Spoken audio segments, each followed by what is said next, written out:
Hello everyone, start करते हैं Lucent से मॉडर्न हिस्ट्री और गांधी आयरविन पैक्ट से आज पढ़ने वाले हैं। इससे पहले की सारी टॉपिक कंप्लीट हो चुकी है जो कि आपको प्लेलिस्ट में मिल जाएगा। ठीक है, आप वहां से चेकआउट कर सकते हैं। देन स्टार्ट करते हैं। गांधी आयरविन पैक्ट और दिल्ली पैक्ट, ठीक है, कब हुआ? मार्च 5, 1931 को गांधी आयरविन पैक्ट हुआ। ठीक है, early in 1931 to moderate statesman, ठीक है, दो moderate statesman Sapru and Jayakar, तो इन्होंने इनिशिएट किया effort to bring about rapprochement between Gandhi and the government. तो ये मॉडरेट स्टेट्समैन थे। इन्होंने स्टार्टिंग में क्या किया?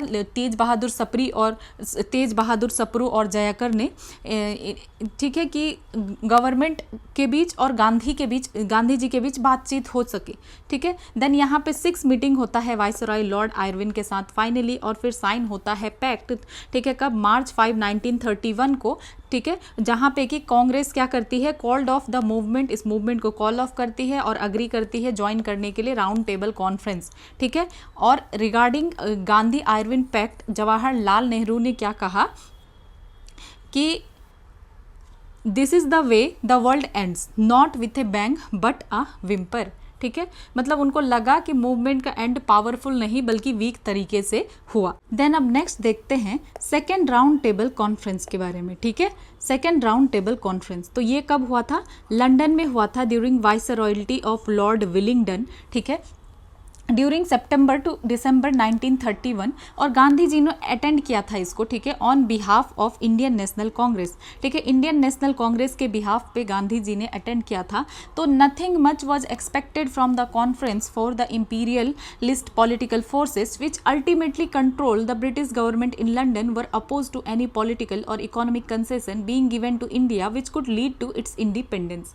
ठीक है, तो सिंपल सी बात क्या है कि ये कॉन्फ्रेंस लंदन में हुआ था 1931 में। ठीक है, और उस टाइम वाइसरॉय कौन थे? लॉर्ड विलिंगडन थे, और महात्मा गांधी ने आईएनसी को रिप्रेजेंट किया। ठीक है, तो कांग्रेस को ऐसा कोई ज़्यादा एक्सपेक्टेशन तो था नहीं, क्योंकि जो ब्रिटिश गवर्नमेंट पे जो इंपीरियलिस्ट फोर्सेस का कंट्रोल था वो इंडिया को इंडिपेंडेंस देने के अगेंस्ट थे। ठीक है, तो इसमें इशू क्या था कि गांधी जी वर्सेस राम से मैकडोनल्ड के बीच में डिसएग्रीमेंट हो गया। ठीक है, तो हमने क्या देखा कि यहाँ पे कांग्रेस को ज़्यादा एक्सपेक्टेशन था नहीं। ठीक है, तो कॉन्फ्रेंस हाउएवर फेल्ड, ये कॉन्फ्रेंस फेल हो गया क्योंकि गांधी जी अग्री नहीं कर सके ब्रिटिश प्राइम मिनिस्टर राम से मैकडोनल्ड के साथ, क्योंकि उनका पॉलिसी क्या था? Policy of communal representation and refusal of the British government on the basic Indian demands for freedom. ठीक है, तो यहाँ पे गांधी जी और राम से मैकडोनल्ड के बीच में डिसएग्रीमेंट हो गया। डिसएग्रीमेंट में दो चीज़ पे डिसएग्रीमेंट हो रहा था। ठीक है, एक तो कम्युनल रिप्रेजेंटेशन। ठीक है, जैसे ब्रिटिश अलग अलग कम्युनिटीज़ को सेपरेट पॉलिटिकल रिप्रेजेंटेशन देना चाहते थे। ठीक है, और इंडिया की बेसिक डिमांड जो फ्रीडम था उनको भी वो एक्सेप्ट नहीं करना चाहते थे। तो ये जो है कॉन्फ्रेंस क्लोज हो गया, इसमें कोई कंक्रीट रिजल्ट नहीं आया। देन नेक्स्ट देखते हैं कम्युनल अवार्ड या मैकडोनल्ड अवार्ड कब दिया गया? अगस्त 16, 1932 को। ठीक है, while Gandhi ji was arrested on his return from London after second round table conference. ठीक है, तो यहाँ पे क्या किया गया? गांधी जी जब सेकेंड राउंड टेबल कॉन्फ्रेंस से वापस आए तो उनको क्या कर लिया गया? अरेस्ट कर लिया गया। और इसी बीच जो है ब्रिटिश पीएम राम से मैकडोनल्ड ने 16 अगस्त 1932 को जो है क्या अनाउंस कर दिया? कम्युनल रिप्रेजेंटेशन को अनाउंस कर दिया, कम्युनल अवार्ड को अनाउंस कर दिया। ठीक है, कम्युनल अवार्ड को अनाउंस किया ऑन कम्युनल रिप्रेजेंटेशन। ठीक है, तो इसमें क्या हुआ कि इसमें अलग अलग कम्युनिटीज़ को सेपरेट रिप्रेजेंटेशन देने की बात की, मुस्लिम को, सिख को, यूरोपियंस को, और सबसे इम्पॉर्टेंट यहाँ पे उन्होंने बात की कि ये डिप्रेस क्लास को भी दिया जाएगा। ठीक है, तो गांधी जी जो है इस चीज़ से बहुत ज़्यादा दुखी हुए, वो फास्ट करने लगे, प्रोटेस्ट करने लगे। ठीक है, उनको ये लगा कि ये पॉलिसी तो कम्युनल लाइन में डिवाइड करेगी, इंडिया को डिवाइड करेगी कम्युनल बेसिस पे। ठीक है, तो प्रोटेस्ट किया गांधी जी ने, भूख हड़ताल स्टार्ट कर दिया। While many political Indian leaders saw the fast as a diversion from on going political movement. ठीक है, लेकिन कुछ पॉलिटिकल जो लीडर है उनको लगा कि ये फास्ट फ्रीडम मूवमेंट से अटेंशन डाइवर्ट कर रहा है। ठीक है, लेकिन all were deeply concern in emotionally सेकन, लेकिन सब लोग जो है देखा जाए तो पूरे इंडिया में सब लोग इमोशनली सेकन हो गए। हर जगह जो है almost everywhere in India mass meeting took place. So important leader जैसे मदन मोहन मालवीय, BR अम्बेडकर, MC राजा, तो ये लोग क्या हो गए? एक्टिव हो गए और सॉल्यूशन निकालने लगे। और इन सब एफर्ट के बाद फाइनली एक एग्रीमेंट हुआ और वो एग्रीमेंट क्या है, पूना पैक्ट। ठीक है, पूना पैक्ट किसके बीच होता है, गांधी और अंबेडकर के बीच होता है, इसलिए गांधी अंबेडकर पैक्ट भी कहा जाता है सितंबर 24, 1932 को। तो जैसा कि हमने डिस्कस किया, communal award created immense dissatisfaction. ठीक है, लोगों के मन में काफ़ी डिससेटिस्फैक्शन आ गया among Hindus. Gandhi who was one on fast in protest staked his life to get award repudiated. ठीक है, तो गांधी जी चाहते थे, वो अपने लाइफ को भी इसके पीछे लगाने के लिए तैयार थे, फास्ट कर रहे थे कि किसी भी तरीके से ये अवार्ड खत्म होना चाहिए। ठीक है, देन इस पैक्ट में क्या हुआ, the idea of separate electorate for depressed class was abandon. तो जो ये सेपरेट इलेक्टोरेट डिप्रेस्ड क्लास के लिए इसको अबेंडन कर दिया गया। ठीक है, और सीट रिजर्व किया गया प्रोविंशियल लेजिस्लेचर में और इसको इंक्रीज कर दिया गया 71 से 148 तक। ठीक है, कितना कर दिया गया, मतलब क्या है कि जो ये सेपरेट इलेक्टोरेट दिया जा रहा था डिप्रेस्ड क्लास को, इसको हटा दिया गया और इनके लिए सीट रिजर्व कर दिया गया। ठीक है, 71 था पहले, इसको इंक्रीज करके कितना कर दिया गया, 148 कर दिया गया। तो अवार्ड में 71 था, 148 कर दिया गया। एंड इन सेंट्रल लेजिस्लेचर के कितना, 18%। ठीक है, 18% of the total central legislature में कर दिया गया और अल्टीमेटली फास्ट खत्म हुआ पूना पैक्ट के साथ। ठीक है, और इसके साथ ये अवार्ड खत्म हो गया। ठीक है, जो कम्युनल अवार्ड था। और the leader of various groups and parties among Hindus and B R Ambedkar on the behalf of Harijans signed the pact. ठीक है, तो लीडर्स जो है वेरियस ग्रुप के और पार्टीज के अमंग हिंदूज और बी आर अम्बेडकर जो है हरिजन्स के बिहाफ पे ये पैक्ट उन्होंने साइन किया। और Poona pact between caste Hindus and depressed class agreed upon a joint electorate. और यहाँ पे क्या कहा गया कि जॉइंट इलेक्टोरेट होगा, सेपरेट इलेक्टोरेट नहीं होगा। सो सिंपल सी अगर हम बात करना चाहें तो यहाँ पे हुआ क्या। ठीक है, अगर इस चीज़ को देखें तो यहाँ पे simply second round table conference हुआ। ठीक है, सेकंड पहले तो गांधी एरविन पैक्ट हुआ। ठीक है, गांधी एरविन पैक्ट हुआ। यहाँ पे सप्रू और जयाकर ये लोग जो थे 2 मॉडरेट स्टेटमेन थे, ये लोग एक्टिव हुए इस टाइम पे।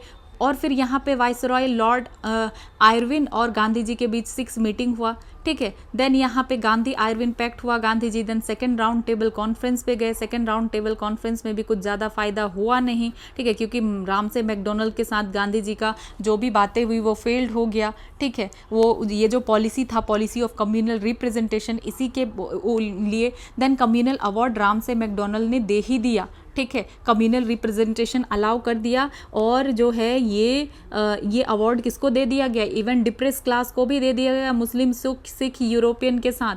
ठीक है, देन इसके लिए गांधी जी ने काफ़ी सारा फास्ट किया। ठीक है, देन कुछ और पॉलिटिकल लीडर्स भी एक्टिव हो गए, वो परसुएड करने लगे, नहीं चाहते थे कि गांधी जी को कुछ हो, जैसे मदन मोहन मालवीय, बी आर अम्बेडकर और MC राजा, ये लीडर भी एक्टिव हो गए।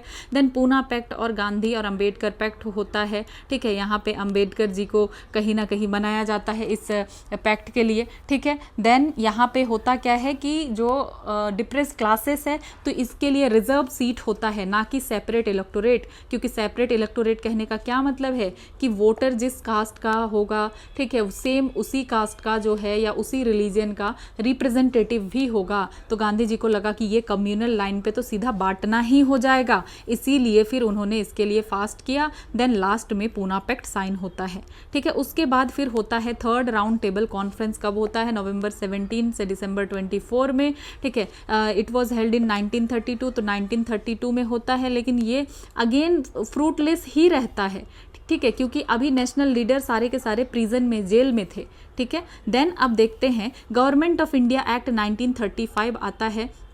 साइमन कमीशन जो है अपना रिपोर्ट सबमिट करती है 1930 में और formed the basis for government of India Act 1935, और ये बेसिस बन जाता है गवर्नमेंट ऑफ इंडिया 1935 का। और new government of India act receive the royal assent to on August 4, 1935। तो ये जो new government of India act है तो इसको रॉयल असेंट मिलता है कब, अगस्त 4, 1935 को। और ये एक्ट फिर कंटिन्यू रहता है और एक्सटेंड कर दिया जाता है all existing feature of earlier constitutional reforms. But in addition, मतलब जो पहले से चलते आ रहा था कॉन्स्टिट्यूशनल, जो अर्लियर कॉन्स्टिट्यूशनल रिफॉर्म्स था वही सब चल रहा था, लेकिन इसमें एडिशन कुछ और नई चीज़ें भी थी, कुछ नया प्रिंसिपल को इंट्रोड्यूस किया गया था और federal type of government provide किया गया था। इसको याद रखना है, जो federal type of government government है, बार बार पूछा जाता है फेडरल टाइप ऑफ गवर्नमेंट को, ठीक है। दस the act introduce provincial autonomy, इसमें क्या दिया गया, प्रोविंस को ज़्यादा से ज़्यादा ऑटोनॉमी दिया गया। ये बार बार पूछा जाता है कि प्रोविंशियल ऑटोनॉमी जो है दिया गया किस एक्ट के तहत, ठीक है।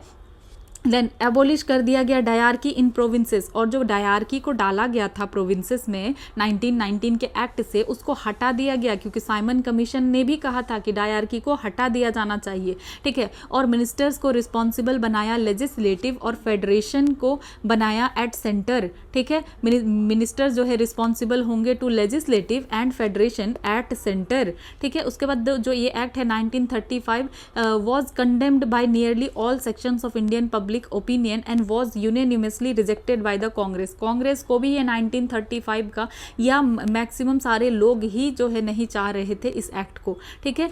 उसके बाद कांग्रेस ने डिमांड किया कि हमारा क्या होना चाहिए, Congress demanded itself for convening of constituent assembly, कि हमारा कॉन्स्टिट्यूएंट असेंबली बनना चाहिए, ठीक है। कांग्रेस ने डिमांड किया। देन उसके बाद, ठीक है, फिर देखते हैं next,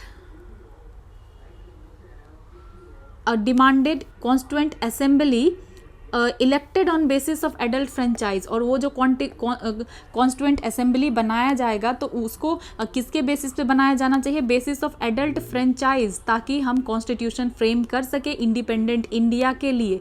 regarding the Government of India act, Jawaharlal Nehru ने रिमार्क किया कि it was a new chapter of bondage, ये फिर से एक नया चैप्टर है बॉन्डेज का, ऐसा कहा गया। तो अब चाहते थे कि अब हमें आपके ऐसे कानून से हमारा काम नहीं चलेगा, आप जो थोड़ा बहुत प्रोविंशियल ऑटोनॉमी वगैरह दे रहे हैं या देने की बात कर रहे हैं, ठीक है, इससे अब हमारा काम नहीं चलेगा, अब हमें अपना कॉन्स्टिट्यूएंट असेंबली चाहिए। देन अगर देखा जाए तो ऑल्दो कांग्रेस ने क्या किया, अपोज कर दिया इस एक्ट को, ठीक है, और लेकिन फिर इलेक्शन कंटेस्ट किया, ठीक है, इलेक्शन लड़े Congress. Then when the constitution was introduced, ठीक है। तो वैसे देखा जाए तो इस एक्ट को मना किया गया कि ठीक है नहीं, लेकिन फिर जब ये इंट्रोड्यूस हो गया ये कॉन्स्टिट्यूशन, ठीक है, देन इलेक्शन जो है कांग्रेस ने लड़ा, ठीक है, कब, अप्रैल 1 1937 में, और कांग्रेस की मिनिस्ट्री बनी, ठीक है, कितने, फर्स्ट इन 6 प्रोविंसेस, ठीक है, तो 6 प्रोविंसेस में इनकी मिनिस्ट्री बनी, और देन इन अनदर 2, तो पहले 6 मिनिस्ट्री में और बाद में फिर 2 में।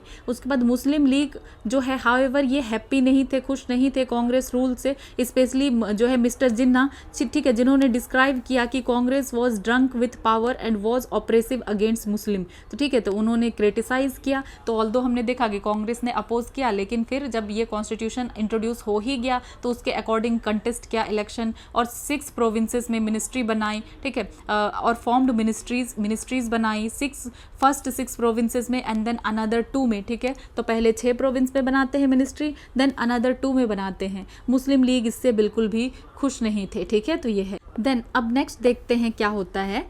कांग्रेस मिनिस्ट्रीज रिजाइन, ठीक है, दिसंबर 2022 1939 में सेकेंड वर्ल्ड वॉर स्टार्ट हो जाता है यूरोप में, सितंबर 3 1939 में, ठीक है। और होता क्या है कि ब्रिटेन भी वॉर में आ जाता है, ठीक है, ब्रिटेन भी वॉर में आ जाता है, और इंडिया के वाइसरॉय ने इंडिया को बिना कंसल्ट किए इंडिया को भी वॉर का पार्ट बना लिया। बिना कंसल्ट किए इंडियन लीडर्स को वाइसरॉय ने डिक्लेयर कर दिया कि इंडिया भी इस वॉर का हिस्सा है, ठीक है। तो इंडिया का रिएक्शन क्या होगा, इंडियंस एंड कांग्रेस ने इसको स्ट्रांगली अपोज किया। कांग्रेस ने बोला कि जब हम खुद ही फ्री नहीं हैं तो हम डेमोक्रेटिक फ्रीडम के नाम पे कैसे वॉर को सपोर्ट करें, ठीक है। शार्प क्रिटिसिज्म स्टार्ट हुआ, कांग्रेस ने स्टैंड लिया और कहा कि India could not associate herself in a war said to be a democratic freedom when the very freedom was denied to her, कि जब हमें खुद ही फ्रीडम नहीं है, जब इंडिया को खुद ही फ्रीडम नहीं मिला है, तो हम डेमोक्रेटिक फ्रीडम के नाम पे कैसे वॉर को सपोर्ट करें,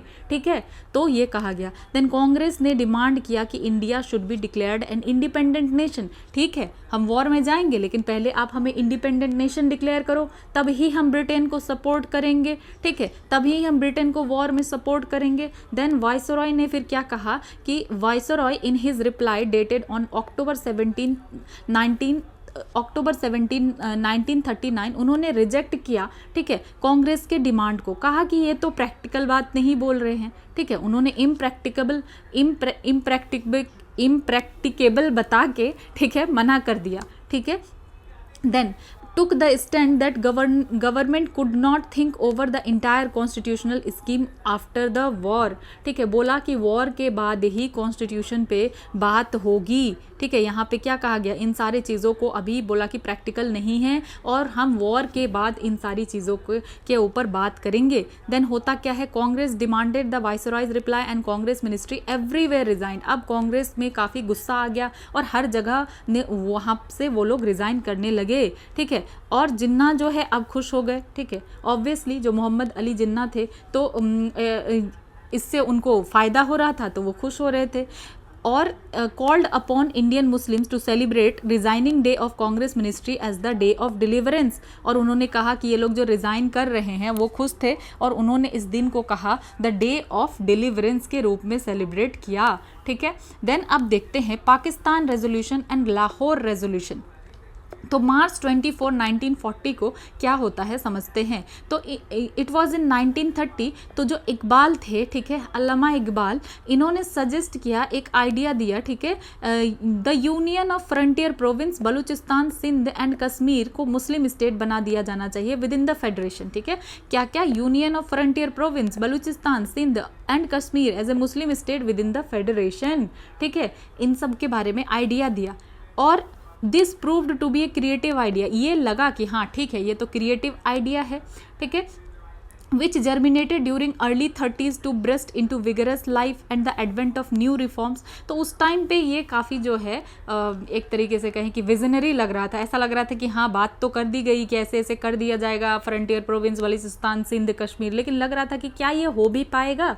ठीक है, देन आइडियलिस्ट चौधरी रहमत अली, इन्होंने क्या किया, डेवलप किया conception, his conception at Cambridge. ठीक है, और वहाँ पे उन्होंने इंस्पायर्ड किया a group of young Muslims और उन्होंने इन्वेंट किया द टर्म पाकिस्तान। ठीक है, क्या इन्वेंट किया, चौधरी रहमत अली ने कैम्ब्रिज में पाकिस्तान नाम को कॉइन किया और इस टाइम ये आइडिया काफ़ी विजनरी लग रहा था। ठीक है, his idea seems visionary during this time, but ये चीज़ फिर पता चला 7 ईयर के अंदर ही they turned into political programme by Jinnah. तो ये जिन्ना के द्वारा सिर्फ 7 साल में ही मोहम्मद अली जिन्ना ने इस आइडिया को एक प्रॉपर पॉलिटिकल प्रोग्राम बना दिया। ठीक है, The ideology of Iqbal, the vision of Rahmat Ali, the fears of Muslim were thus united. The practical genius of Jinnah to blind Muslim together as never before during the British period and ultimately led to the vivisection of India and creation of Pakistan। ठीक है, तो यहाँ पे क्या क्या combine हुआ, इकबाल का idea, रहमत अली का विजन, मुस्लिम का फियर, और इससे पाकिस्तान का डिमांड और भी स्ट्रॉन्ग होता चला गया। ठीक है, और इसी के वजह से हमें देखने के लिए मिला कि हमारे इंडिया का क्या हुआ, हिस्सा हुआ। ठीक है, देन पाकिस्तान रेजोल्यूशन जो था एक इम्पॉर्टेंट लैंडमार्क था इन दिस कंटेक्स्ट में। और लाहौर सेशन, ठीक है, लाहौर सेशन होता है मुस्लिम लीग का 1940 में और पास किया जाता है पाकिस्तान रेजोल्यूशन और rejected the federal scheme as envisaged in the Government of India Act 1935। Then next देखते हैं अगस्त ऑफर या लिनलिथगो ऑफर। ये आता है अगस्त 8, 1940 को। ठीक है, ऑन अगस्त 8, 1940 वाइसरॉय लिनलिथगो जो है कुछ प्रपोजल के साथ आते हैं जिसका नाम है अगस्त ऑफर। ठीक है, तो अब अगस्त ऑफर को लेकर आते हैं। अब ब्रिटिश गवर्नमेंट का गोल क्या था कि डोमिनियन स्टेटस जो है दिया जाए इंडिया को फ्यूचर में।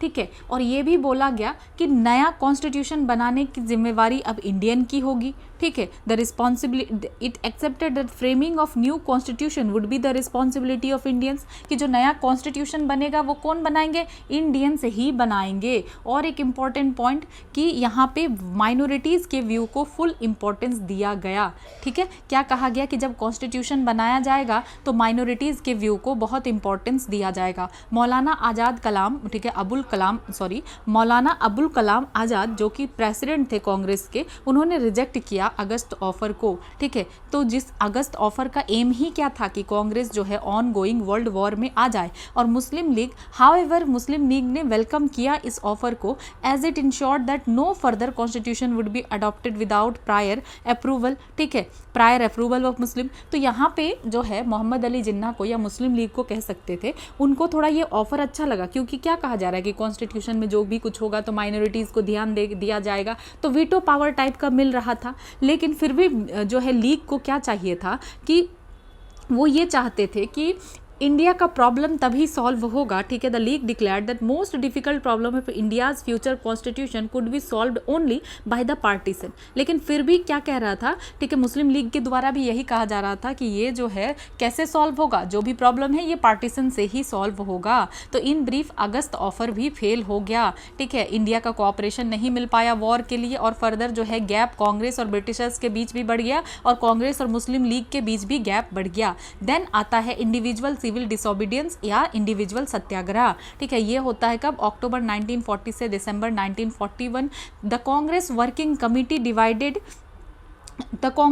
Committee decided to start individual civil disobedience. तो जो ये कांग्रेस वर्किंग कमेटी है डिसाइड करती है कि हम स्टार्ट करेंगे इंडिविजुअल सिविल डिसोबीडियंस अक्टूबर 17, 1940 को, ठीक है। कब, 1940 को इंडिविजुअल सिविल डिसोबीडियंस स्टार्ट करेंगे। और विनोबा भावे जो हैं ये फर्स्ट सत्याग्रही थे, ठीक है, who was arrested on October 21। Vinoba Bhave first सत्याग्रही थे जिनको कि अरेस्ट कर लिया जाता है, और उसके बाद काफ़ी लोग इंक्लूड हो जाते हैं, मैनी मोर इंक्लूडिंग नेहरू और पटेल। तो विनोबा भावे फर्स्ट सत्याग्रही थे जिनको जो है अरेस्ट किया जाता है। तो इंडिविजुअल सिविल डिसोबीडियंस पे काफ़ी क्वेश्चन भी बनता है। तो विनोबा भावे कौन थे, फर्स्ट सत्याग्रही थे जिनको अरेस्ट कर लिया जाता है। देन अब नेक्स्ट समझते हैं क्रिप्स मिशन को, ठीक है। क्रिप्स मिशन काफ़ी इंपॉर्टेंट है।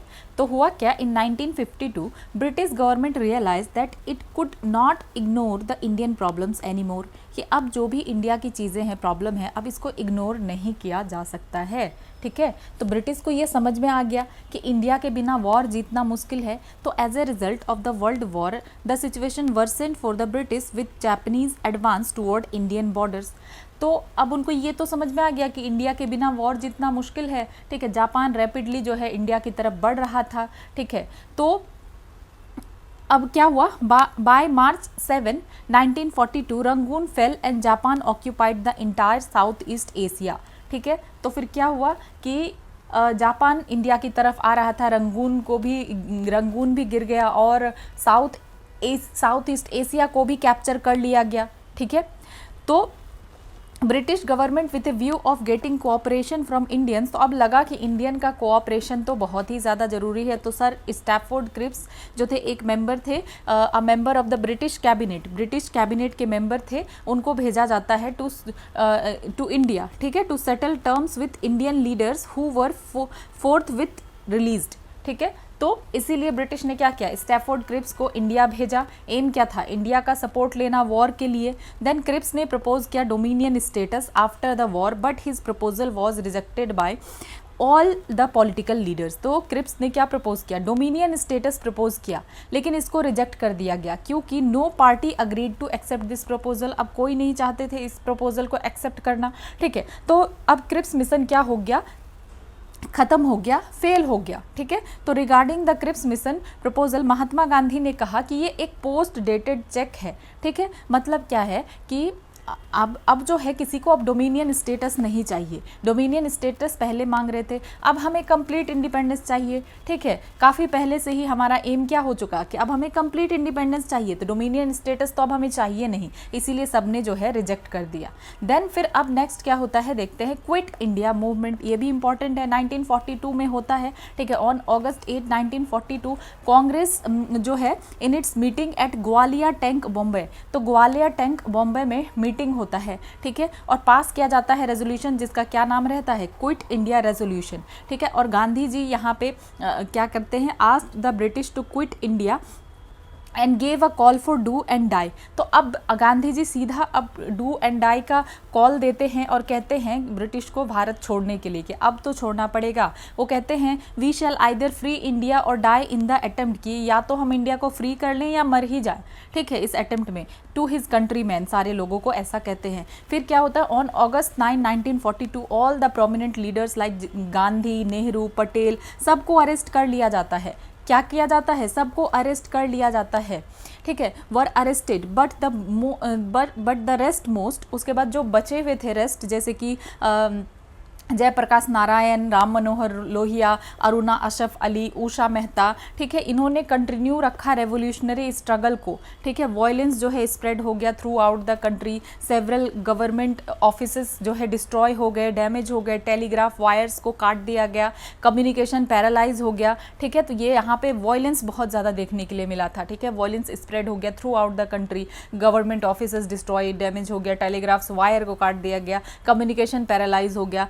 देन पैरेलल गवर्नमेंट जो है इस्टेब्लिश हुआ कुछ प्लेसेस में, जैसे कि बलिया यूपी में, किसके द्वारा, चिट्टू पांडे के द्वारा, ये फर्स्ट पैरेलल गवर्नमेंट था। देन तामलुक मिदनापुर डिस्ट्रिक्ट बंगाल में सतीश समंत के द्वारा। देन सतारा महाराष्ट्र में वाईवी चवन और नाना पाटिल के द्वारा, ठीक है। तो याद रखना है कि बलिया में यूपी में चिट्टू पांडे के द्वारा, तामलुक मिदनापुर डिस्ट्रिक्ट में बंगाल में कहाँ पे किसके द्वारा, सतीश समंत के द्वारा, और सतारा महाराष्ट्र में वाईवी चवन के द्वारा, नाना पाटिल के द्वारा। और ये वाला जो था लॉन्गेस्ट टर्म जो है पैरेलल गवर्नमेंट था जो महाराष्ट्र में सतारा में चल रहा था। देन तालचर उड़ीसा में जो है ये मूवमेंट था।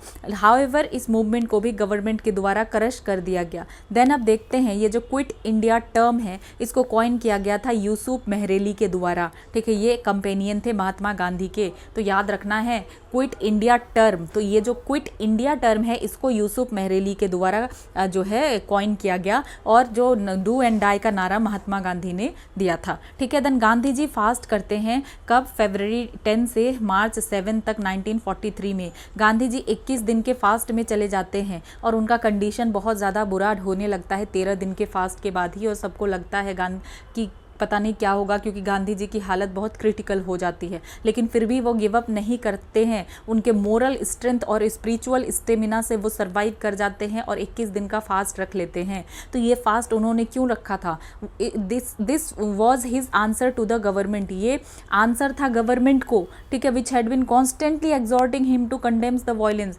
गवर्नमेंट जो है कॉन्स्टेंटली गांधी जी को कह रही थी कि इस वायलेंस को ख़त्म किया जाए, इस वायलेंस को क्रिटिसाइज करो, इस वायलेंस को मना करो, ठीक है। लेकिन गांधी जी ने सिर्फ मना नहीं किया, उन्होंने ये नहीं कहा कि मतलब ठीक है मैं वायलेंस को रोकता हूँ, गांधी जी ने ऐसा कुछ भी ट्राई नहीं किया। उल्टा गांधी जी ने क्या कहा कि गांधी जी ने ये कहा कि जो भी हो रहा है, ठीक है, जो भी पीपल का रिस्पांस है, वायलेंस हो रहा है, इसके पीछे गवर्नमेंट ही रिस्पॉन्सिबल है। और इसी के रिस्पांस में गांधी जी ने इस टाइम फास्ट रखा था, क्योंकि वो नहीं चाहते थे, ठीक है, कि वो गवर्नमेंट को इस टाइम पे बिल्कुल सपोर्ट नहीं करना चाहते थे। उल्टा वो बता रहे थे कि आपके वजह से ही वायलेंस ये हो रहा है, ठीक है। तो इस बात को ध्यान में रखना है कि आखिर गांधी जी फास्ट क्यों रखते हैं। तो गांधी जी के फास्ट रखने का वजह जो है क्या होता है, वो रिप्लाई करते हैं, ठीक है। This fast was his reply to British government, ठीक है, जिसमें वो क्लियरली ये दिखा रहे थे कि वो कंडेम नहीं करेंगे लोगों को, और वो ये बिलीव करते हैं कि ब्रिटिश पॉलिसीज़ के वजह से ही ये वायलेंस हो रहा है,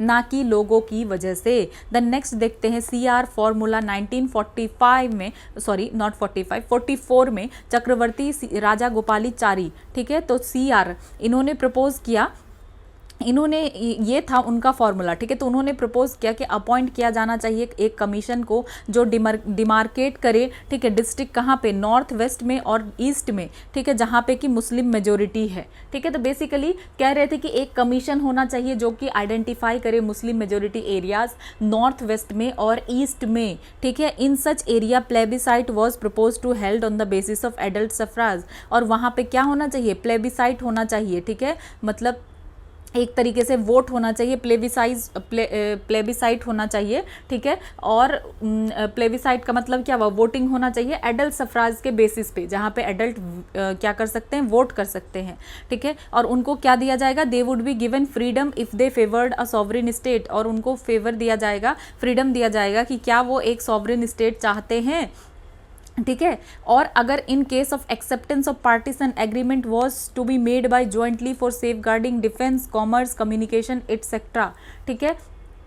तो वहाँ पे क्या कहा गया कि क्या वो एक सॉवरेन स्टेट चाहते हैं, मतलब वो पाकिस्तान चाहते हैं, और अगर पार्टीशन होता है तो एग्रीमेंट क्या किया जाएगा, एग्रीमेंट वुड बी मेड, ठीक है, डिफेंस के लिए, ट्रेड के लिए, कम्युनिकेशन के लिए, इसके लिए एग्रीमेंट बनाया जाएगा। Muslim league was to endorse Congress demand for independence and cooperate in the formation of provisional government, ठीक है। और कहा गया कि मुस्लिम लीग क्या करे, सपोर्ट करे कांग्रेस को, ठीक है, इंडिपेंडेंस के डिमांड में कि जो यहाँ कांग्रेस इंडिपेंडेंस मांग रही है तो उसमें सपोर्ट करे और कोऑपरेट करे ताकि प्रोविजनल गवर्नमेंट बनाया जाए। लेकिन क्या होता है, Jinnah objected and as he wanted Congress to accept two nation theory, इसको भी जिन्ना जो है रिजेक्ट कर देते हैं, ऑब्जेक्ट करते हैं, क्योंकि यहाँ पे क्या कहा गया कि प्लेबिसाइट होगा अगर लोग चाहेंगे तो ये सारी चीज़ें। जिन्ना सीधा चाहते थे कि नहीं, वो सीधा एक्सेप्ट करो टू नेशन थ्योरी को, ठीक है, और ये चाहते थे wanted only Muslim of the north west and east of India to vote in plebiscite. और जिन्ना ये भी चाहते थे कि जो मुस्लिम नॉर्थ, सिर्फ मुस्लिम ही वोट करे और जो भी लोग हैं कास्ट के लोग हैं वो वोट ना करे, क्योंकि और भी जो सारे लोग हैं वहाँ पे तो वो क्यों चाहेंगे कि सेपरेट मतलब पाकिस्तान बने। इसलिए उनका ये प्रपोजल था कि जो सिर्फ मुस्लिम होंगे वहाँ के वही वोट करें, ठीक है। और जो कुछ हिंदू लीडर्स थे जैसे कि वीडी सावरकर, उन्होंने भी कंडेम कर दिया इस प्लान को, ठीक है। तो ये प्लान जो है लार्जली फेल हो गया, क्योंकि यहाँ पे जिन्ना को सीधा चाहिए था टू नेशन थ्योरी और चाहते थे कि मुस्लिम वोट करे प्लेबिसाइट में, ठीक है, सारे लोग वो नहीं करे। तो बहुत सारे हिंदू लीडर ने भी इसको अपोज किया, तो ये प्लान फेल हो गया। अब नेक्स्ट देखते हैं वेबल प्लान और शिमला कॉन्फ्रेंस, ठीक है, जून 14 से जुलाई 45 में ये देखने के लिए हमें मिलता है वेबल प्लान एंड शिमला कॉन्फ्रेंस। तो the war situation in Europe improved in the beginning of the year 1945। तो अब यूरोप में जो है जो वॉर चल रहा था यहाँ पे अब थोड़ा सुधरता हुआ नजर आया, ठीक है। India's good will was however needed as the war against Japan was expected to last for about 2 years, ठीक है। तो यहाँ पे हमें क्या देखने के लिए मिल रहा है कि 1945 तक वर्ल्ड वार 2 का सिचुएशन कुछ इम्प्रूव हो रहा है, लेकिन वॉर जो है जापान के साथ अभी भी ऑन गोइंग है, ठीक है, और लगभग जो है 2 साल तक अभी भी हो सकता है। इसलिए इंडिया का कंडीशन जो है वर्स, इंडिया का इंटरनल कंडीशन बुरा होता जा रहा है, ठीक है। The situation within country was worsening day by day as a result of deteriorating economic situation and famines. तो हो क्या रहा है, क्योंकि अगर इतने टाइम से लंबे टाइम से वॉर में रहेंगे तो इकोनॉमिक सिचुएशन जो है डिटोरिएट होगा, यहाँ पे भूखमरी देखने के लिए मिला, फेमाइन देखने के लिए मिला। The British government was compelled to come forward with some sort of plan to satisfy Indian. तो अब गवर्नमेंट का ये उनके ऊपर बहुत प्रेशर पड़ गया कि अब उनको कुछ ऐसे प्लान के साथ आना ही चाहिए जिसमें कि क्या हो, जिसमें कि ऐसे प्लान के साथ आए ताकि इन सारे सिचुएशन को सॉर्ट किया जा सके, ठीक है। और जो है इंडियन का सपोर्ट मिले, क्योंकि ब्रिटिश ने रियलाइज कर लिया था कि अभी भी हमें इंडिया का सपोर्ट चाहिए, इसीलिए वो एक प्लान लेकर के आते हैं जिसका नाम होता है वेबल प्लान, ठीक है। तो after consultation with British government on Indian problem, Wavell plan, sorry not Wavell plan, Lord Wavell क्या करते हैं, जो कि उस टाइम वाइसरॉय ऑफ इंडिया होते हैं, ठीक है। लॉर्ड वेबल, टाइमलाइन क्या है यहाँ 1945 की बात हो रही है, तो लॉर्ड वेबल जो है इस टाइम वाइसरॉय हैं इंडिया के, इन्होंने एक स्टेटमेंट इशू किया और वही था वेबल प्लान, ठीक है। तो यहाँ पे प्लान का अगर देखें क्या क्या इसमें चीज़ है, तो the plan which chiefly concerned viceroy executive council proposed certain changes in the structure of the council. One of the main proposal was that executive council would be constituted giving a balanced representation to the main communities in it, including equal representation to Muslims and Hindus. तो यहाँ पे क्या कहा गया, focus इसमें दिया गया वेबल plan में कि रिकॉन्स्टिट्यूट किया जाएगा वाइसरॉय का एग्जीक्यूटिव काउंसिल में, और एग्जीक्यूटिव काउंसिल में क्या होगा, बैलेंस रिप्रेजेंटेशन होगा, ठीक है। मतलब जो एग्जीक्यूटिव काउंसिल है वाइसरॉय का उसको फिर से रिकॉन्स्टिट्यूट किया जाएगा और इसमें रिप्रेजेंटेशन को बैलेंस किया जाएगा, मेजर कम्युनिटीज इसमें रहेंगे, और कहा गया कि इक्वल नंबर ऑफ हिंदूज और मुस्लिम्स होंगे, ठीक है।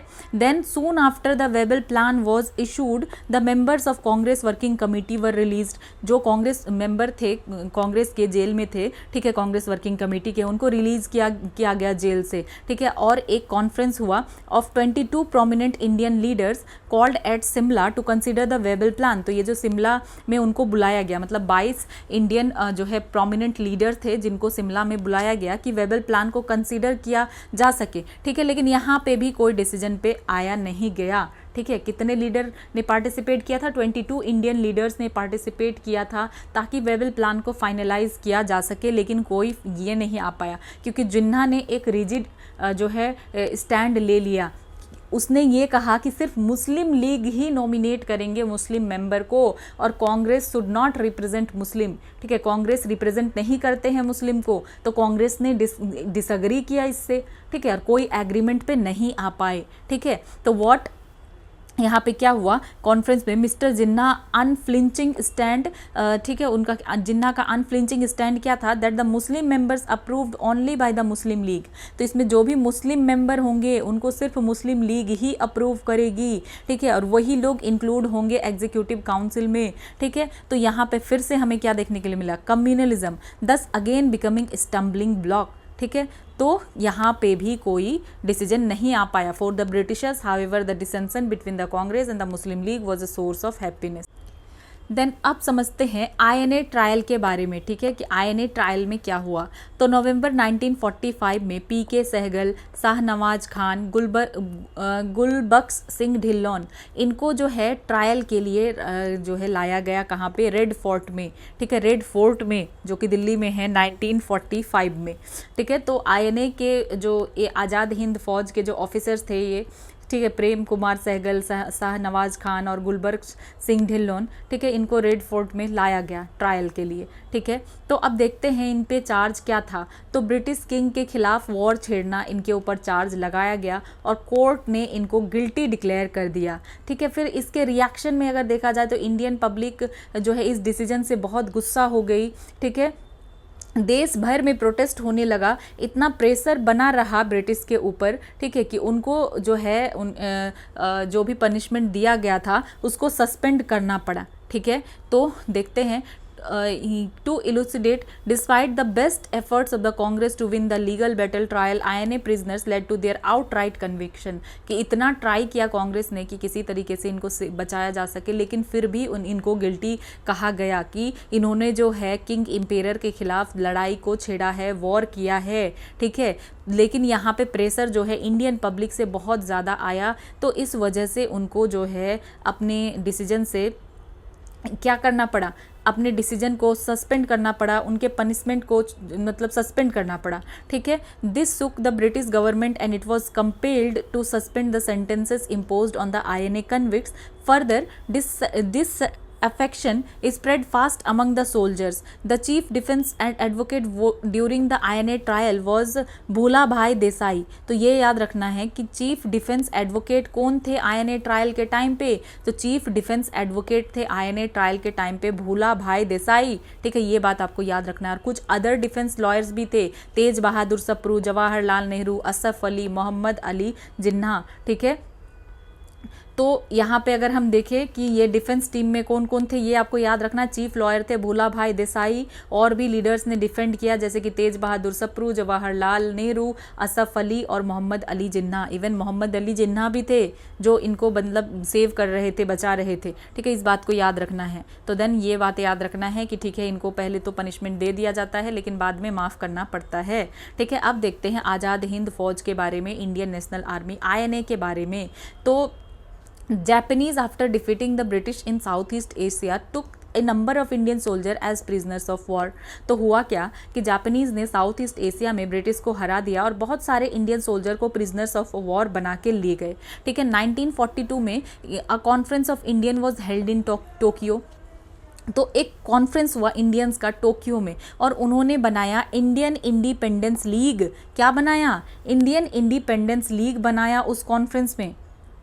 At Bangkok conference, June 1942, रास Bihari Bose was elected president of the league. और यहाँ पे क्या हुआ, बैंकॉक कॉन्फ्रेंस में रास बिहारी बोस को इलेक्ट किया गया प्रेसिडेंट ऑफ द लीग। इस लीग का जो इंडियन इंडिपेंडेंस लीग बनाया गया, इसका प्रेसिडेंट किसको बनाया गया? रास बिहारी बोस को बनाया गया, ठीक है। और INA was a brain child of Mohan Singh, ठीक है। तो ये बात याद रखना है कि आईएनए को इनिशियली मोहन सिंह ने स्टार्ट किया था, ठीक है। जब भी ये क्वेश्चन बनता है आईएनए को किसने स्टार्ट किया था, तो इनिशियली मोहन सिंह ने स्टार्ट किया था, ठीक है। और आईएनए वॉज फॉर्म्ड बाय रास बिहारी बोस इन 1942, ठीक है। लेटर लीडरशिप जो है रास बिहारी बोस के पास गया 1942 में, लेकिन इनिशियल जो है स्टार्ट किया था मोहन सिंह ने, ठीक है। फिर देखते हैं 1943 में INA was रीऑर्गेनाइज्ड bye Subhash Chandra Bose. अब 1943 में आईएनए को फिर से रीऑर्गेनाइज किया गया सुभाष चंद्र बोस के द्वारा। तो यहाँ हमें 3 नाम देखने के लिए मिलता है, ठीक है। एक मोहन सिंह जिन्होंने स्टार्ट किया, then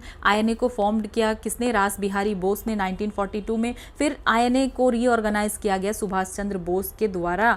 then Subhash Chandra Bose had escaped to Berlin in 1941। तो सुभाष चंद्र बोस जो है बर्लिन चले गए थे कब, 1941 में, और वहाँ पे उन्होंने सेटअप किया था इंडियन लीग देयर, ठीक है। फिर जुलाई 1943 में वो सिंगापुर आते हैं और ज्वाइन करते हैं INA, ठीक है। वहाँ पे वो रास बिहारी बोस को हैंडेड ओवर कर देते हैं लीडरशिप, ठीक है। इसका लीडरशिप वो हैंड ओवर किसको करते हैं, रास बिहारी बोस को, ठीक है। तो ये बात याद रखना है कि 1943 में उन्होंने जो है INA को रीऑर्गेनाइज किया, स्ट्रॉन्ग बनाया और रास बिहारी बोस को उन्होंने लीडरशिप दे दी। देन देखते हैं provisional government of free India and INA was formed by Subhash Chandra Bose in Singapore on October 21, 1943। तो 21 अक्टूबर 1943 को, ठीक है, 1943 को क्या होता है, सुभाष चंद्र बोस प्रोविजनल गवर्नमेंट बनाते हैं फ्री इंडिया का, ठीक है, आज़ाद हिंद फौज को। ये बात याद रखना है कि वो क्या बनाते हैं, provisional government of free India, Azad Hind Fauj. उसके बाद INA हैड 3 फाइटिंग ब्रिगेड्स। तो INA के पास जो है 3 फाइटिंग ब्रिगेड्स था, एक नेम्ड आफ्टर सुभाष, दूसरा गांधी और तीसरा नेहरू, ठीक है। तो ये याद रखना है कि INA में 3 ब्रिगेड्स थी, जिसमें से गांधी ब्रिगेड, नेहरू ब्रिगेड और सुभाष ब्रिगेड, और एक स्पेशल यूनिट भी था उसमें, रानी झांसी ब्रिगेड, जो कि एक्सक्लूसिव विमेन फोर्स था, ठीक है, ओनली विमेन फोर्स। तो ये सारी कुछ चीज़ें हैं, ठीक है, कि INA ने ब्रिटिश के अगेंस्ट आर्म स्ट्रगल किया। INA ट्रायल्स ने पूरे इंडिया में नेशनलिस्ट फीलिंग को और यूनिटी को और भी स्ट्रॉन्ग कर दिया, ठीक है। इससे ब्रिटिश रूल की फाउंडेशन हिल गई, जो कि हमने अभी नेक्स्ट देखा। देन अब नेक्स्ट देखते हैं, but with the defeat of Japan in 1945, INA also died. Bose is said to have been killed in air crash over Taipei, Taiwan on his way to Tokyo in August 18, 1945। तो क्या हुआ कि जब Japan जो है 1945 में Japan का defeat हो गया, तो इंडियन नेशनल आर्मी भी कोलैप्स हो गई। सुभाष चंद्र बोस के बारे में कहा जाता है कि 18 अगस्त 1945 को प्लेन क्रैश में उनकी डेथ हो गई, ठीक है, ये कहा जाता है। देन नेक्स्ट समझते हैं रॉयल इंडियन नेवी, ठीक है। रॉयल इंडियन नेवी या रेटिंग्स म्यूटिनी कब होता है, फरवरी 18, 1946 को होता है।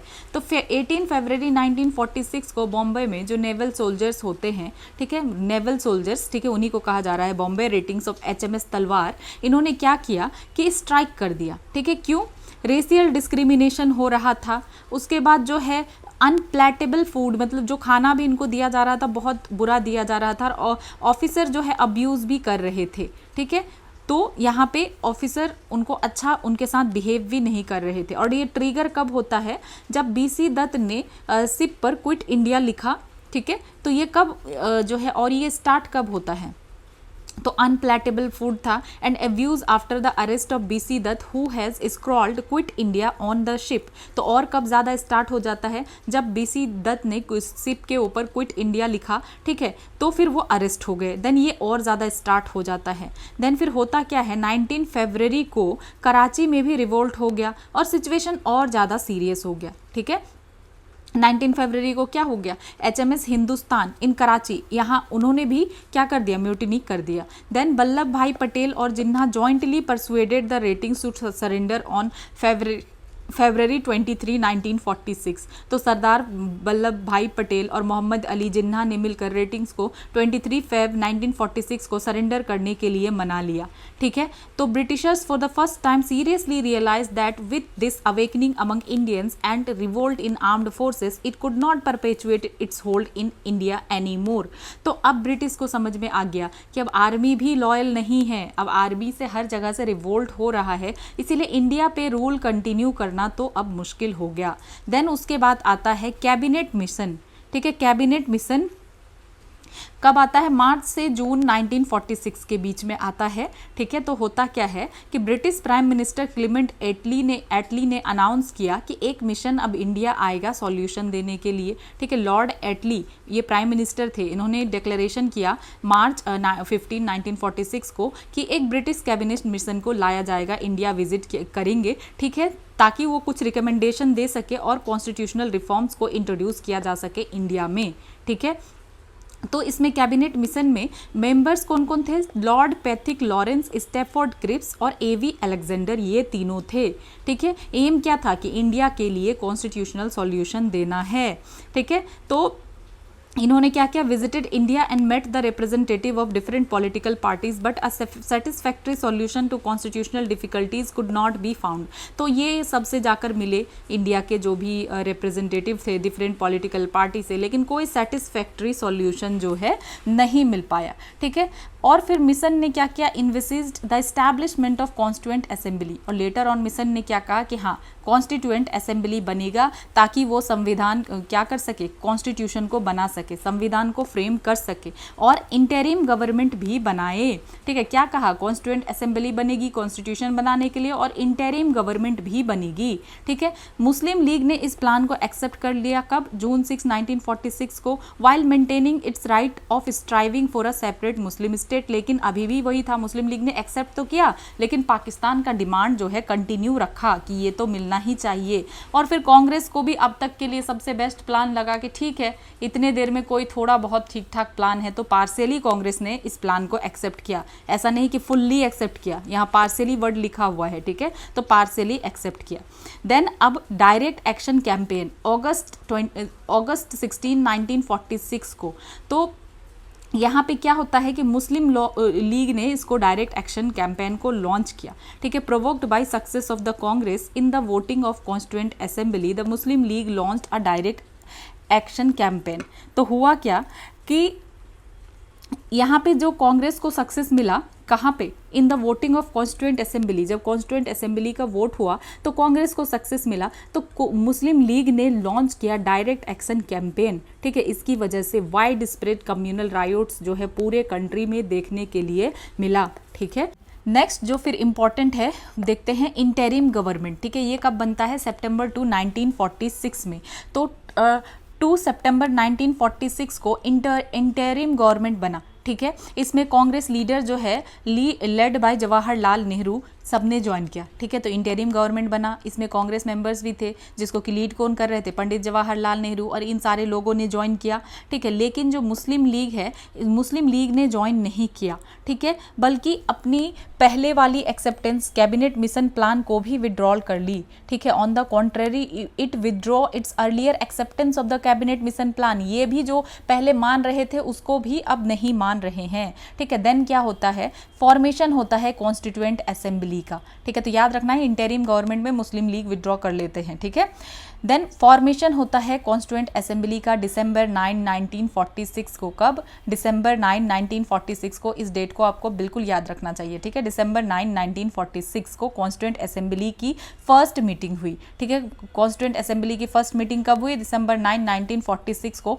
और राजेंद्र प्रसाद को इलेक्ट किया गया एज ए प्रेसिडेंट, लेकिन मुस्लिम लीग ने ज्वाइन नहीं किया था असेंबली को। ठीक है, मुस्लिम लीग ने बॉयकॉट कर दिया था। देन देखते हैं एटलीज अनाउंसमेंट आता है फरवरी 20, 1947 को। तो यहाँ पे ब्रिटिश प्राइम मिनिस्टर एटली अनाउंस करते हैं कि British would withdraw from India by June 30, 1948। तो ये कहते हैं कि जून 30, 1948 तक ब्रिटिश जो है इंडिया को छोड़ देंगे, and the Lord Mountbatten would replace Wavell, और जो वेवल अभी हैं तो वेवल को हटा के अब लॉर्ड माउंटबेटन आएंगे। ठीक है, तो यहाँ पे क्या कहा गया कि जो है ब्रिटिश इंडिया को 30 जून 1948 तक छोड़ देंगे, विड्रॉ कर लेंगे, और लॉर्ड माउंटबेटन अब लॉर्ड वेवल की जगह लेंगे। देन माउंटबेटन प्लान आता है जून 3, 1947 को। ठीक है, लॉर्ड माउंटबेटन जो है रिप्लेस कर देते हैं लॉर्ड वेवल को। ठीक है, जैसा कि कहा गया था, अब लॉर्ड वेटल को हटा के लॉर्ड माउंटबेटन आते हैं, वो अनाउंस करते हैं एक प्लान जून 3, 1947 को, याद रखना है ये भी date. Then next, his earlier plan Balkan was abandoned. तो जो उनका अर्लियर प्लान था, प्लान बाल्कन, इसको एबेंडन कर दिया गया, क्योंकि ये प्लान में क्या था कि प्रिंसली स्टेट भी अपना इंडिपेंडेंट जो है सक्सेसर स्टेट बन सकते हैं। ठीक है, तो इससे तो इंडिया का टुकड़ा टुकड़ा होना दिख रहा था, ऐसा लग रहा था कि आप तो बांट रहे हो हिस्से में, छोटे छोटे टुकड़ों में। ठीक है, तो इस प्लान को भी जो है एबेंडन कर दिया गया। Then it offered a key to the political and constitutional deadlock created by refusal of Muslim League to join constituent assembly. Then जो ये माउंटबेटन प्लान आता है, तो इसमें क्या होता है, जो कॉन्स्टिट्यूशनल डेडलॉक क्रिएट हो गया था, क्योंकि मुस्लिम लीग क्या कर रही थी, अभी भी ज्वाइन नहीं कर रही थी जो है कॉन्स्टिट्यूएंट असेंबली को। ठीक है, कॉन्स्टिट्यूएंट असेंबली को क्यों बनाया गया था, ताकि फ्रेम किया जा सके इंडिया का कॉन्स्टिट्यूशन। ठीक है, फिर क्या होता है, Mountbatten's formula was to divide India but to retain maximum unity. ठीक है, तो माउंटबेटन फॉर्मूला क्या था कि इंडिया को डिवाइड किया जाए लेकिन मैक्सिमम यूनिटी जो है बना रहे। ठीक है, कि इंडिया को डिवाइड तो करना है लेकिन जितना हो सके उतना यूनिटी जो है हमारा बना रहे। Country would be partition but so would be Punjab and Bengal. तो कंट्री तो पार्टीशन होगा लेकिन यहाँ पे कहाँ होगा, पंजाब और बंगाल में होगा, कि सिर्फ इंडिया ही नहीं बल्कि पंजाब और बंगाल भी तो डिवाइड होंगे, वहाँ पे भी तो हिस्सा होगा। ठीक है, so that the limited Pakistan that emerge would never meet both the Congress and league's position to the some extent. ठीक है, पाकिस्तान बनेगा लेकिन छोटा लिमिटेड होगा। ठीक है, इससे क्या होगा कि मुस्लिम लीग को भी पाकिस्तान मिल जाएगा और कांग्रेस को भी रिलीफ मिला कि ठीक है पाकिस्तान बहुत बड़ा नहीं बनेगा। ठीक है, then the league's position on Pakistan was considered in that it would be created but the Congress position on unity would be taken into account to make Pakistan as small as possible।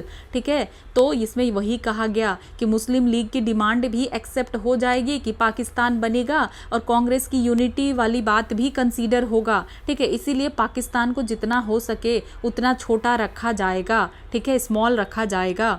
उसके बाद ही laid down detail principle for the partition of country की detail principle रखा गया है किस तरीके से पार्टीशन होगा और स्पीडी ट्रांसफर किया जाएगा पॉलिटिकल पावर्स को in the form of dominion state to the newly form dominions of India. ठीक है, तो माउंटबेटन ने पूरा क्लियर रूल दिया कि किस तरीके से पार्टिसिपेशन नॉट पार्टिसिपेशन किस तरीके से पार्टीशन होगा, पावर कैसे ट्रांसफ़र होगा। ठीक है, दोनों कंट्रीज़ को डोमिनियन स्टेटस मिलेगा। ठीक है, और इसको फिर एक्सेप्ट किया गया कांग्रेस और मुस्लिम लीग के द्वारा, दोनों पार्टीज मान गई और इस तरीके से जो है पाकिस्तान का बर्थ होता है। Then Indian independence act of 1947 जो है ये आता है। ठीक है, तो ये जो बिल था, bill containing provision of Mountbatten plan of June 3, 1947, इसको फिर इंट्रोड्यूस किया जाता है ब्रिटिश पार्लियामेंट में और पास किया जाता है इंडियन इंडिपेंडेंस एक्ट 1947 के रूप में। ठीक है, तो ब्रिटिश पार्लियामेंट ने 1947 में इस एक्ट को पास किया। ठीक है, उसके बाद the act laid down detail measure for the partition of India, और इस एक्ट में क्या था, डिटेल मेजर था कि इंडिया का पार्टिसिपेशन कैसे होगा, पावर कैसे ट्रांसफर होगा, पाकिस्तान के पास कैसे पावर जाएगा। ठीक है, speedy transfer of political power to new governments of India and Pakistan. ठीक है, कि दोनों में कैसे पावर को ट्रांसफर किया जाएगा। देन नेक्स्ट इशू क्या देखने के लिए मिलता है, इंटीग्रेशन ऑफ स्टेट की। अब क्या होता है कि अगस्त 15, 1947 तक लगभग सारे स्टेट जो है एक्सेप्ट कश्मीर, जूनागढ़ और Hyderabad had signed instrument of accession with India. मतलब सारे स्टेट लगभग मान जाते हैं, इंडिया को ज्वाइन कर लेते हैं, सिर्फ कश्मीर, जूनागढ़ और हैदराबाद नहीं करते हैं। ठीक है, उसके बाद जो है महाराजा, ठीक है, the Maharaja of Kashmir acceded to India in October 1947 when irregular Pakistani troops invaded this state. तो होता क्या है, महाराजा जो है डिसाइड ही नहीं कर रहा था, ठीक है, कि उसको इंडिया में आना है या नहीं आना है, लेकिन जब पाकिस्तान से अटैक हुआ तब जाके उसने इंडिया को ज्वाइन किया। ठीक है, उसका जो नवाब ऑफ जूनागढ़ थे, तो यहाँ पे हो क्या रहा था कि नवाब मुस्लिम थे। ठीक है, ये नवाब क्या था, ये नवाब मुस्लिम था, लेकिन लोग जो है यहाँ पे हिंदू मेजोरिटी में थे। ठीक है, फिर 1948 में यहाँ पे एक रेफरेंडम हुआ और फिर इस यहाँ पे लोगों ने चूज़ किया कि हमें इंडिया को ही ज्वाइन करना है। ठीक है, और ये जो नवाब ऑफ जूनागढ़ थे देयरफॉर लेफ्ट फॉर पाकिस्तान, क्योंकि ये नवाब ऑफ जूनागढ़ ये चाहते थे कि ये हिस्सा जो है कहाँ चला जाए, पाकिस्तान में चला जाए, लेकिन वहाँ के लोगों ने ही चुना कि नहीं हमें इंडिया में रहना है, नवाब ऑफ जूनागढ़ पाकिस्तान चले गए। ठीक है, then the Nizam of Hyderabad जो थे, इनको ये चाहते थे कि इंडिपेंडेंट रहना है। ठीक है, वो नहीं इंडिया में जुड़ना चाहते थे, इंडिपेंडेंट रहना चाहते थे। तो फिर इनको फोर्स किया गया कि the Nizam of Hyderabad was force to acceded to Indian union under the pressure of internal anarchy. तो इंटरनल एनार्की, ठीक है, और मिलिट्री एक्शन के थ्रू जो है निज़ाम ऑफ हैदराबाद को मीन्स हैदराबाद को भी इंडिया में लाया गया। ठीक है, हैदराबाद भी इंडिया में इंक्लूड हो गया इंडियन आर्मी एक्शन से। ठीक है, देन अब कुछ नेक्स्ट देख लेते हैं कि कुछ फ्रेंच कॉलोनीज था, ठीक है। तो by end of 1954 French colonial rule कहाँ कहाँ फ्रेंच कॉलोनी था, पौंडीचेरी में, चंद्रनगर में, माहे में, कराईकल में और यनम में, ये भी ख़त्म हो जाता है और इन टेरिटरीज़ को भी इंडिया में लाया जाता है 1954 तक। देन कुछ पोर्तुगीज़ कॉलोनीज़ था, ठीक है। पोर्तुगीज़ कॉलोनीज़ कहाँ था, गोवा, दमन एंड दीव, दादर एंड नागर हवेली, ठीक है, यहाँ पे। तो 1954 में दादर एंड नागर हवेली को लिबरेट कर दिया जाता है बाय फ्रीडम फाइटर्स, ठीक है। तो यहाँ पे क्या होता है 1954 में दादर एंड नागर हवेली फ्री हो जाता है और 1961 में फिर क्या होता है कि इंडियन आर्मी ने गोवा, दमन, दीव को भी फ्री कराया और ये सारे फिर क्या हो गए, इंडिया के पार्ट बन गए। तो ये बात आपको याद रखना है कि पोर्तुगीज आने वाले भी पहले हैं सबसे और जाने वाले भी लास्ट में हैं, ठीक है, 1961 तक। और यहाँ पे फ्रेंच कॉलोनीज 1954 में इंडिया में जो है आ जाता है। तो हमने लगभग पूरा जो है मॉडर्न हिस्ट्री को फिनिश कर लिया। उसके बाद कुछ मिसलेनियस चीज़ जैसे कि इम्पॉर्टेंट डेट वगैरह बचता है, पर एज सच हमने पूरा कंप्लीट कर लिया मॉडर्न हिस्ट्री को। अगर हो पाएगा बाद में तो वो सारी चीज़ भी कवर हो जाएगी, लेकिन ये मॉडर्न हिस्ट्री का पूरा पार्ट कवर हो चुका है। और मैं ये कहूँगी कि आप अगर किसी भी स्टेट के लिए या कोई भी एग्ज़ाम के लिए इस लूसेंट वाले सीरीज़ को फॉलो कर रहे हैं, देन आपको जो है जो स्पेक्ट्रम वाली क्लास है हिस्ट्री की वो भी देखनी चाहिए, क्योंकि हिस्ट्री काफ़ी ज़्यादा पूछा जाता है और डेप्थ में पूछा जाता है, ठीक है। तो यू नेवर नो कि कब डेप्थ में पूछा जाएगा, इसलिए आप जो है उसको आप देख सकते हैं इजीली। और हिस्ट्री को समझना ज़्यादा मुश्किल नहीं होता है, कुछ याद करना ज़्यादा मुश्किल होता है, डेट्स वगैरह, लेकिन ये स्टोरी फॉर्मेट में आपको जल्दी से समझ में आ जाएगा, ठीक है। देन फिर मिलते हैं, अब एंशिएंट को फिनिश करना है, तो मिलते हैं फिर